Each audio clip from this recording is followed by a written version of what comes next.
오늘 방송의 하이라이트예요. 이거는 우리 여기 시청자분들과 직접적인 관련이 있는 내용은 아닙니다. 그런데 약간 일종의 교양 과목이라고 생각을 하고 이게 굉장히 이 난민 쪽 관련해서 진지하게 궁금해 하시는 분들이든 아니면은 그냥 단순히 상식 수준으로 그냥 한번 쓱 보고 지나가는 거에 만족하는 분들이든 누구에게나 상당히 재밌을 수가 있어요. 그래서 준비를 했습니다. 그리고 상당히 중요한 내용이기도 합니다.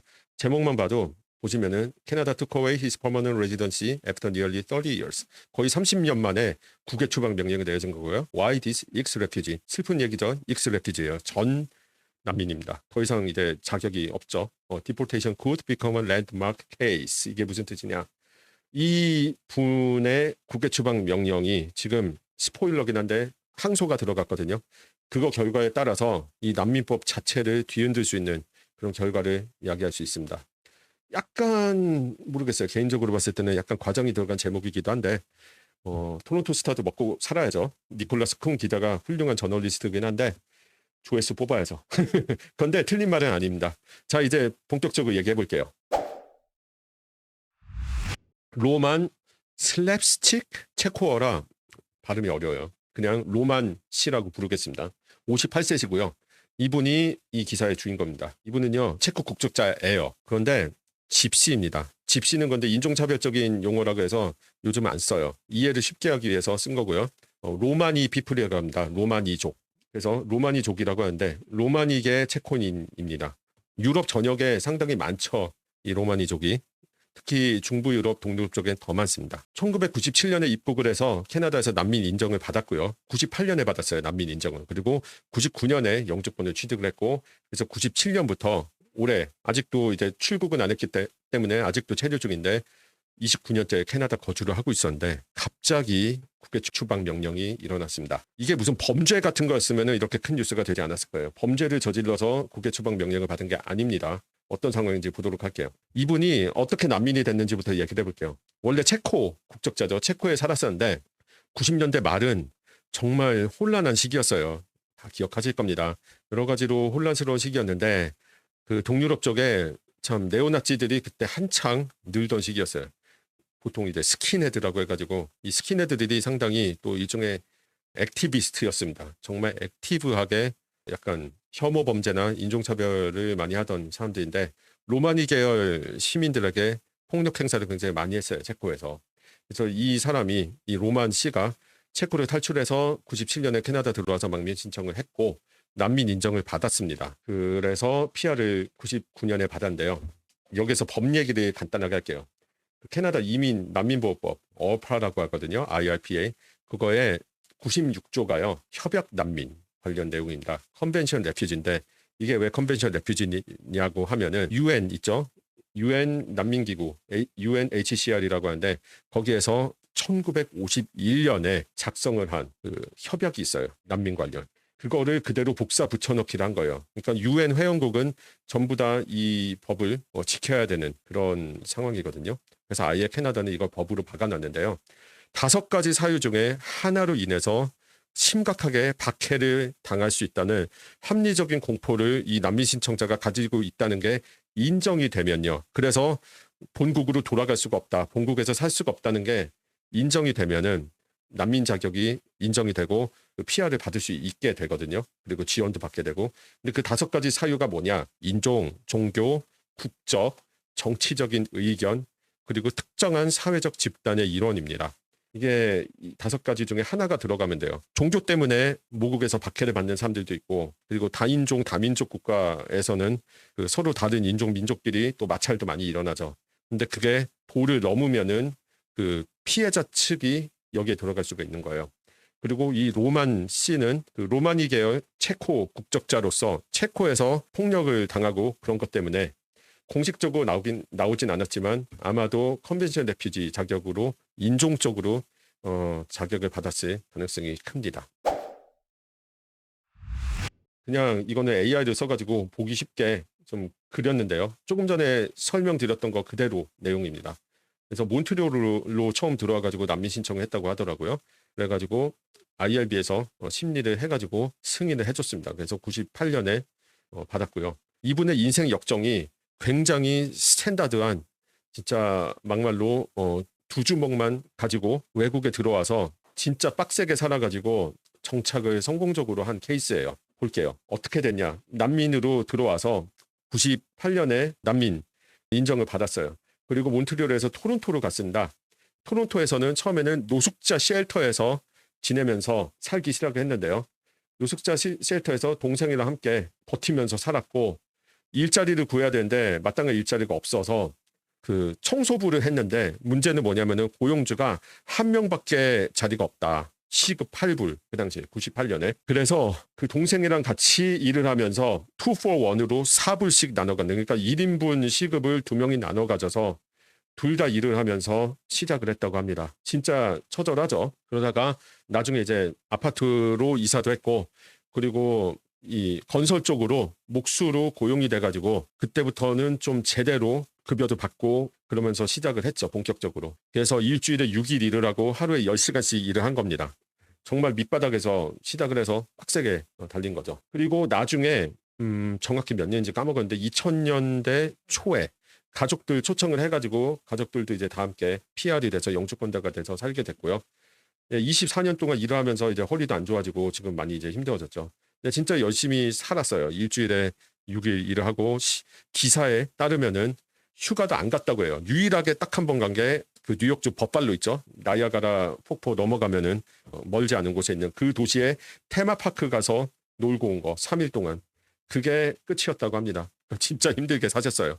그래도 그래가지고 돈도 어느 정도 벌고, 이분이 차를 굉장히 좋아하는데 그 중에서도 메르세데스 벤츠를 좋아해서 중고차긴 하지만 한때 4대나 중고 벤츠를 소유를 했다고 합니다. 그러니까 인간 승리죠. 예. 그리고 굉장히 좋은 쪽으로 풀린 케이스이기도 하고요. 그 난민으로 들어오는 게 경제 이민자들 입장에서 보면은 상당히 쉽게 영주권을 받는다라고 생각할 수도 있지만, 반면에 이렇게 조건이 잘 갖춰지지 않은 케이스들이 많기 때문에 굉장히 정착하기가 어려운 면도 있어요. 근데 이제 이분은 좀 성공을 한 케이스입니다. 그런데 왜 시민권을 취득을 못했냐? 참고로 시민권을 취득을 했으면요, 이분이 이제 그 29년에 여기서 살고도 국외 추방 조치를 당한 원인이 있거든요. 근데 그거를 당하지 않았을 겁니다. 시민권이 있었으면은. 그리고 이분도 그거 알고 있었어요. 근데 왜 못 받았냐? 참고로 시민권을 받으면은 그 시민권자로서의 그 권리, 그 헌장에 들어가 있는, 차터에 들어가 있는 몇 조더라 까먹었는데 그 조항에 걸려요. 이렇게 국외 추방 조치를 시도를 하면. 그래서 쫓겨나지 않는데 영주권자로만 계속 살았기 때문에 이렇게 된 겁니다. 처음에 난민 자격일 때는 그때도 영어 수업을 해주는 그 제도가 있긴 있었는데 지금은 있어요. 근데 아마 90년대 말에는 없었을 것 같습니다. 그래서 이 로만 씨는 영어 수업을 제대로 못 들었다고 하고요. 그리고 링크라고 하죠. LINC.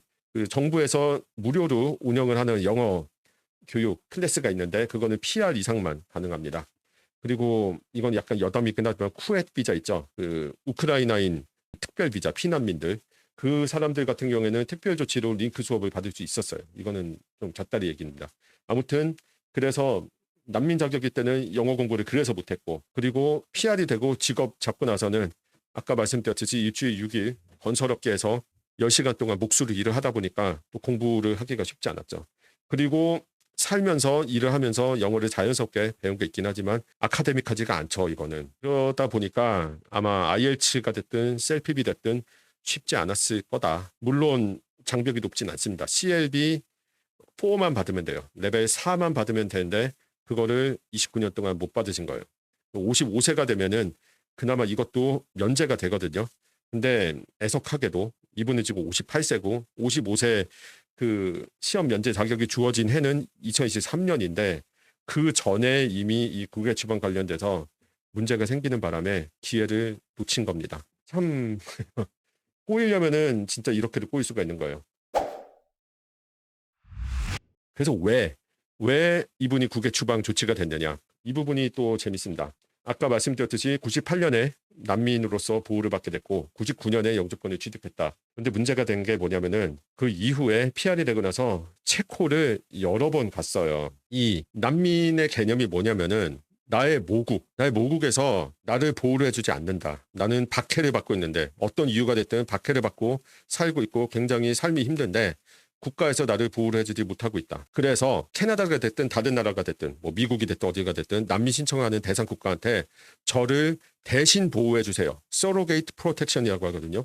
저를 대신 보호해 주세요. 당신이 내 모국을 대신해서 당신의 나라가 나를 보호를 해줬으면 좋겠습니다 하고 신청하는 게 난민보호 신청이고요. 그래서 캐나다는 체코를 대신해서 로만 씨를 보호를 해준 거예요. 여태까지 29년 동안. 그러니까 이게 반대로 말하면 무슨 뜻이냐면은 나를 보호를 못 해주던 나의 모국에 들어가면은 문제가 생기는 겁니다. 캐나다 입장에서는 당신 거기선 보호 못 받는다며, 박해받는다며. 그래서 우리가 대신 보호해주고 있었는데 우리의 비용과 다른 사람들이 차지했을 수도 있는 자리를 당신한테 줬는데 보니까 그렇지 않은 것 같아. 그러니까 이렇게 난민으로 보호를 받는 사람들은 계속 모니터링이 되는 거예요. 이 당국에서 이 사람의 행보를 체크를 하는 건데 뭐 이걸 깊게 파고 들어가면은 뭐 한 번 들어갔다 왔다 뭐 여권을 한 번 사용했다 그래가지고 너 바로 나가 이게 되는 건 아니에요. 이게 어느 정도 좀 데이터가 쌓여야지 또는 정황상으로 봤을 때 어떤 목적이 불순하다고 말하면 조금 에러고 목적으로 봤을 때 그 캐나다 입장에서 봤을 때 아 이건 좀 아닌 것 같은데 라고 판단을 해야지 문제가 생기는 거예요. 그러니까 이 로만 씨 같은 경우에는 그동안 데이터가 쌓인 거예요. 굉장히 많이 간 겁니다. 근데 가장 최근에 갔던 게 2020년에 동생이 아파가지고 간병해 주려고 갔던 건데 좀 오래 있었어요. 여기에서 몇 주 동안 있었을 겁니다. 그래서 문제가 생긴 거고 이때부터 이제 국외 추방 검토가 시작이 됐던 겁니다. 캐나다에 딱 들어왔을 때 그 캐나다 보더 서비스 있죠. CBSA에서 이 난민인데 체코에서 이렇게 오랫동안 있다가 들어오셨다. 그것도 체코 여권을 가지고. 이 여권이라는 게 시민한테 주어지는 거잖아요. 무슨 뜻이냐 하면은 이 여권을 들고 해외를 왔다 갔다 할 때 이 여권을 가지고 있는 그 국가에서 나의 신변을 보호를 해준다는 뜻이에요. 그렇기 때문에 여권을 사용한다는 것 자체가 이 난민에서 얘기하는 스테이트 프로텍션, 국가의 보호, 그 여부에 좌우가 되는데 체코 여권을 썼기 때문에 나를 보호해 주지 못한다고 주장을 했던 국가의 여권을 썼기 때문에 문제가 생긴 겁니다. 이렇게 되면은 IRCC에서 IRB에 세세이션이라는 걸 신청을 해요. 세세이션은 시즈의 명사형입니다. 중지. 그러니까 이 사람의 난민으로서 난민 자격으로서 보호를 해주는 거를 중단해 주세요. 왜냐하면은 이 사람은 모국에서 보호를 받고 있는 걸로 판단이 됐기 때문에 이제 모국으로 보내도 될 것 같습니다. 하는 게 세세이션 신청이에요. 정말 단순하게 얘기를 하면은. 그래서 이게 통과가 돼서 PR 자격을 상실하게 된 거고요. 그리고 국외 추방 대상이 된 겁니다. 전문 용어는 리무벌이라고 합니다. 그래서 체코의 스테이트 프로텍션을 다시 이용했다. 그렇게 판단이 된 거예요.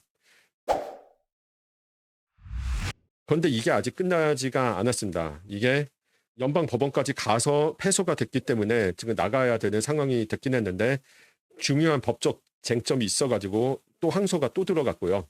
어떤 상황이냐면은 이 항소 들어가면서 로만 씨가 그 법원에다가 추방을 좀 멈춰주세요라고 신청을 해서 임시적으로 좀 더 머물게 해주세요 했는데 안 된다고 얘기를 한 겁니다. 그래서 체코로 가야 되는 상황이 됐고 체코에 체류를 하면서 이 항소는 진행이 될 겁니다.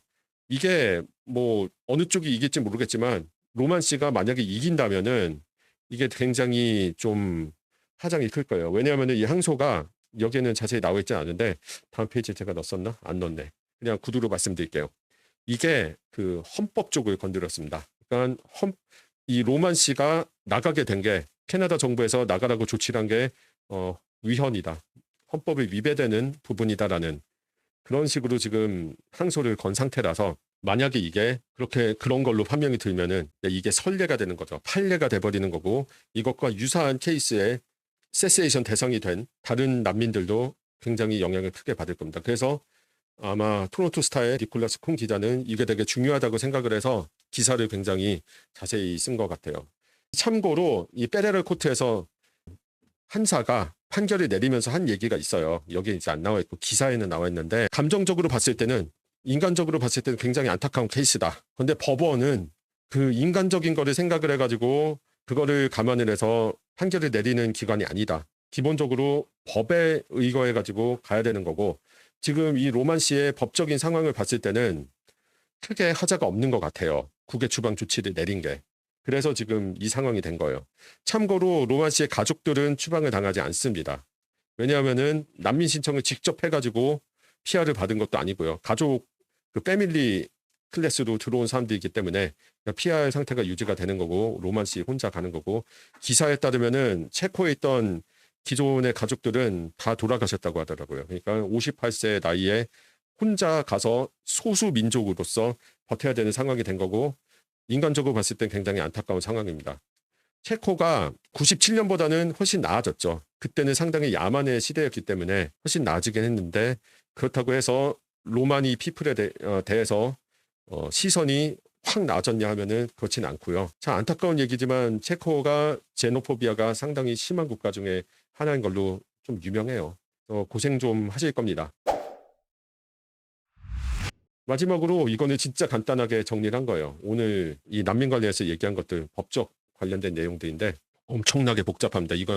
이거는 진짜 빙산의 일각 중의 일각이고 자세히 들어가면 끝이 없는데 이해를 쉽게 하기 위해선 진짜 기본적인 것만 말씀을 드리면 아까 섹션 96 있죠. 이거는 UNHCR 1951년 레피지 컨벤션과 동일한 내용인데 5가지 사유 중에 한 가지 사유로 인해서 박해를 받을 것이라는 모국에서 받을 것이라는 합리적인 공포가 있는 걸로 인정이 되는 사람들에게 난민 자격이 주어지고 추후 영주권 신청할 수 있는 자격이 주어지는 거. 그 Person in Need of Protection은 뭐냐면요. 이 5가지 축에는 들어가지는 않아요. 여기에는 해당이 되지 않지만 고문을 당하거나 생명의 위협이 있거나 잔혹하고 비정상적인 처우를 받을 가능성이 있는 걸로 그런 위험이 있는 사람으로 또 인정을 받으면 피하 신청을 할 수 있는 거. 이 2가지가 섹션 96와 97이 가장 주된 축이에요. 난민 관련해서. 요 둘 중에 하나로 통과가 되면은 난민 인정을 받는 건데요.